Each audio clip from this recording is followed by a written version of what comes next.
Hey guys, it's Uncle Stytch. It's been a while since I made a video, and I wanted to take the time tonight to tell you guys a story about when I lived in Florida. So, for those of you who remember, there's still videos of some of the choices that I made when I was down there in Florida. And the types of friends that I associated with,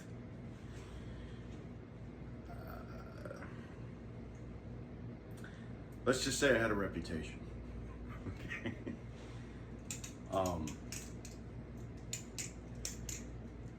So I was very, very selective about, I don't know what to do from a middle finger chap. See if I could, yeah, I don't know how to do that. Okay.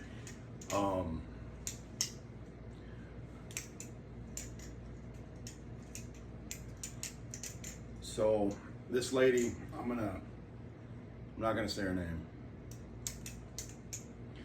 This comes up later because this story explains a little bit about myself as a person. You know, as men, we are not really pushed into situations, and we get used to that.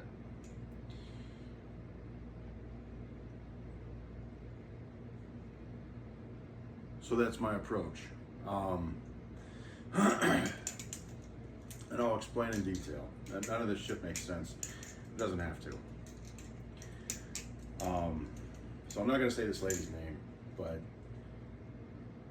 she had brunette hair, brown eyes. She was at least 45. I'm not exactly sure.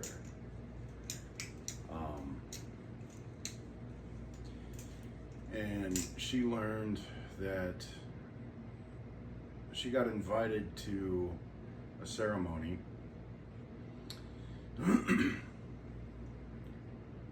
don't know if I want to give specifics. A very large ceremony, we'll just say, and you were only allowed in by invite. And she learned that she was going to be a spectacle, pretty much, at this party, we'll call it.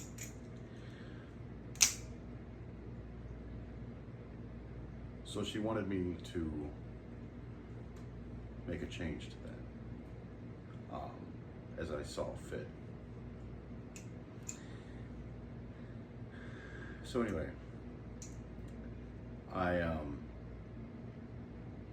I met her at the gates overlooking this fucking beautiful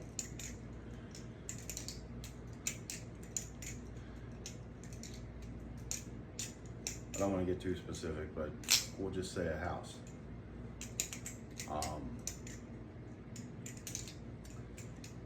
And she was wearing a black dress. She had her hair up in a bun, and she had black gloves that went like all the way down to her elbows. And the way that she handed me the invitation that I needed to get in to go create chaos. Like, I don't know how to describe it.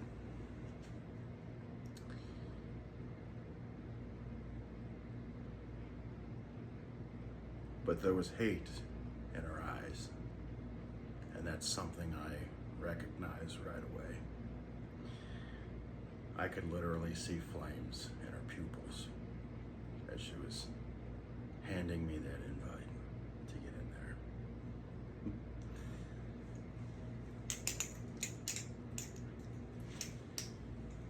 So that's my approach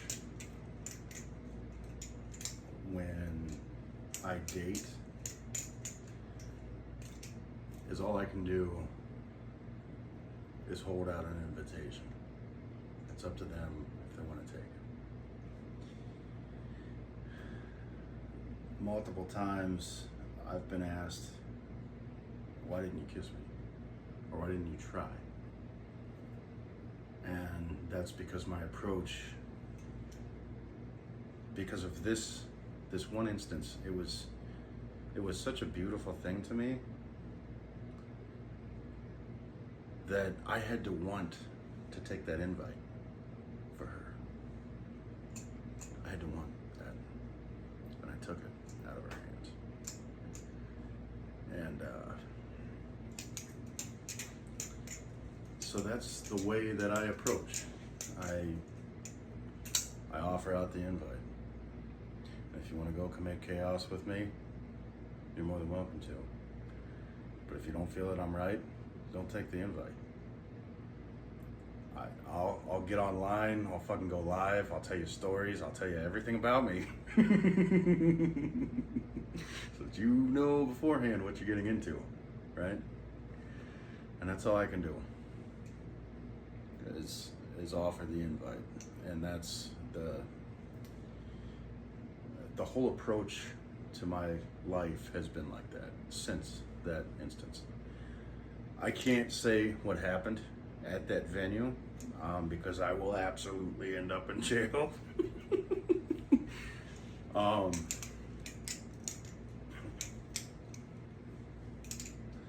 But I can promise you that they all had a bad time about it.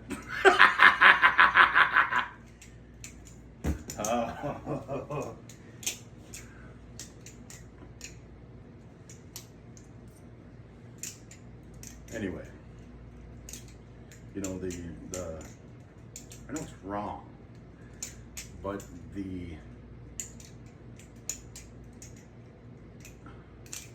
amount of length that I'm willing to go through for somebody, I find that beautiful. And this has been going on now for 37 years of my life.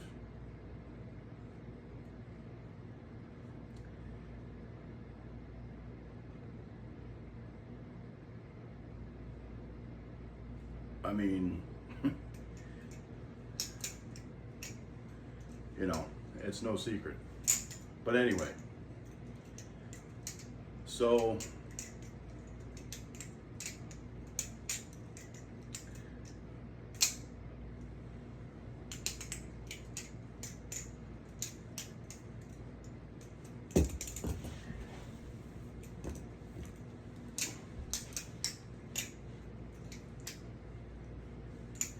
nowadays, I am extremely selective with who I choose to associate with, because I'm aware that my emotions could get me into a lot of trouble. So I have to protect myself from people who would misuse that. Right? I'm just as vulnerable as I am dangerous, and I recognize that.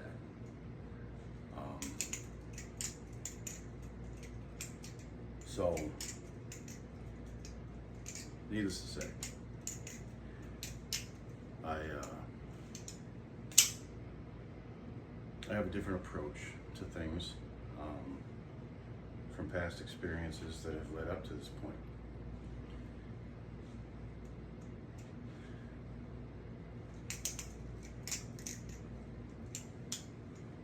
To me, the things that I will go through for somebody, to me, that's beautiful. I look at it like, you know, you're never gonna find somebody that's gonna go through this amount of shit just to see a smile. You're never gonna find somebody like that. And I would have thought that that would have mattered. But from what I've experienced and what I've learned, and my buddy tells me I'm wrong every time I say it, a lot of people tell me I'm wrong because they refuse to face it. But from what I've learned, and I've never been shown different, and that's not my invitation to say, oh, well, you need to try or you need to do better. This is not my invitation to that. And the reason why is because I sit back and I observe. I pay very close attention to every detail. Everything has a meaning behind it. I overanalyze. And that's just who I am as a person. So,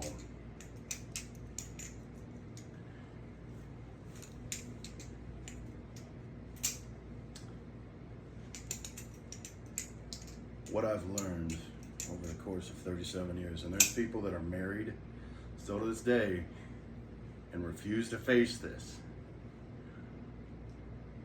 but women will never love you for who you are as a person. The only thing that matters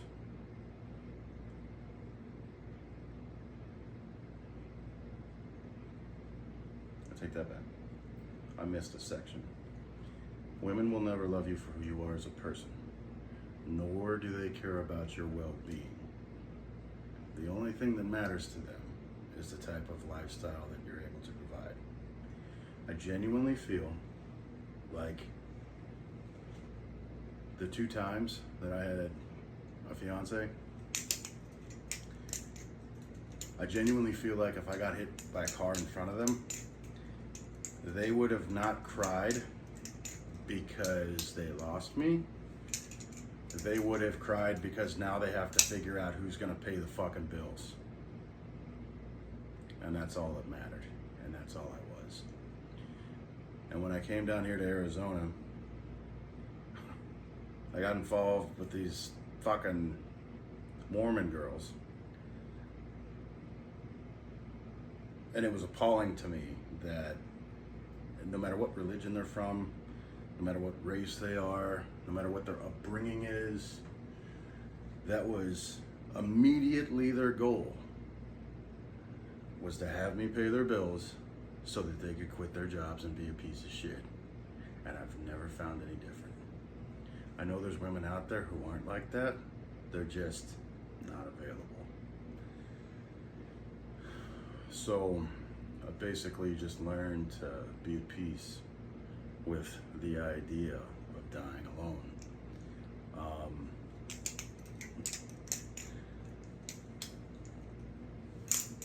Honestly, over and over and over again, I've been told you're better off with no one than the wrong one. And they're right. You're better off with no one than the wrong one. And I've never really found anybody that wasn't the right one. There's a few exceptions. There's 2 exceptions. Because I actually, up in Ohio, I found a chick that I have an immense amount of respect for. She did everything she could to take care of her family, and she does it by herself.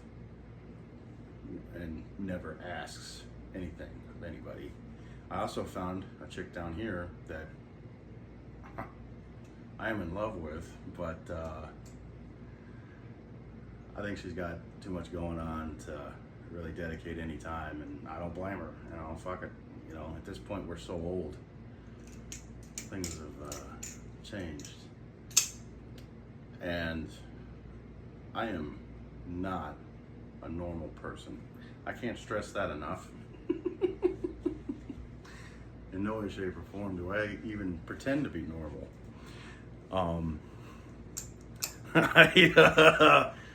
Anyway, so I've just learned to be okay with it. Because if I did meet somebody, it's going to be the same story. they're gonna see both of these fucking Mormon girls try the same shit. They both lived in a house that was paid for by another man. And they wanted me to move in. Like within a month of me meeting them, right? Like, what the fuck? And apparently that's normal. That's not fucking normal to me. So anyway, I've been burnt too many fucking times to just straight up move in with somebody. You know what I mean? Or have somebody move in with me, which has always been the case. But their immediate goal was for me to move in with them. Here I am, middle finger chaplain, dude. I gotta figure out what to do with that. I guess I could twirl. I don't know what to do with that. Anyway, we'll switch it to an index chap. So,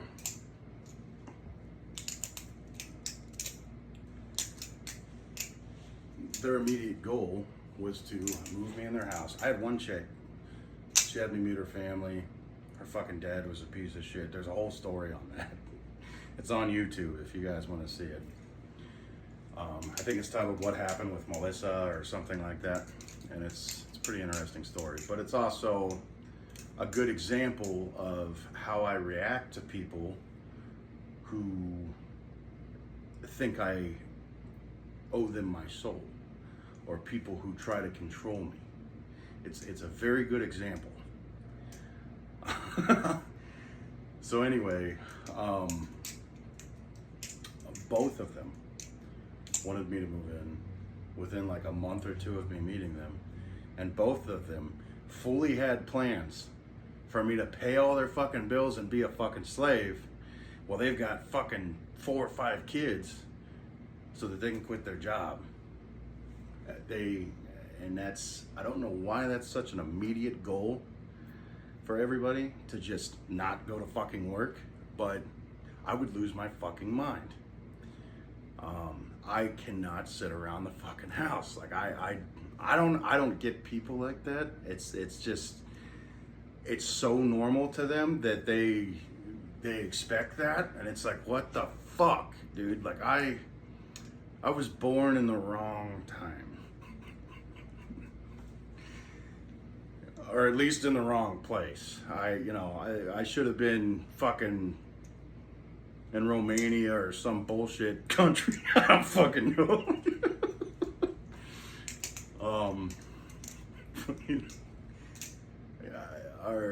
Our customs are very different than other countries, and I'm not unhappy with the country that I live in. I love the country that I live in. I'm just saying that the way society has raised these women has been, I understand the homosexual population because of how wildly out of control they are. I'm not gay, but I understand why you wouldn't want to be with one. You know what I mean? I totally fucking get it. And it's not that they're not attractive. It's that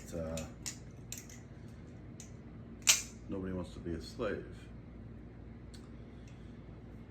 So you have to be careful what kind of situations you put yourself into.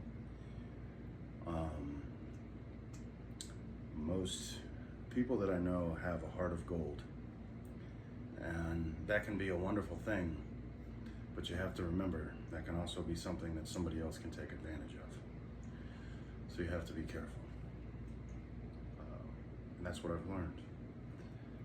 So anyway, that's why my approach is with an invitation, and not, okay, so we're dating now type of thing. It's an invitation. So anyway, I wanted to share that story with you. I haven't been live in a while, and I know this isn't live. If I make a live video, putting it up on fucking YouTube is such a headache. It's so much shit.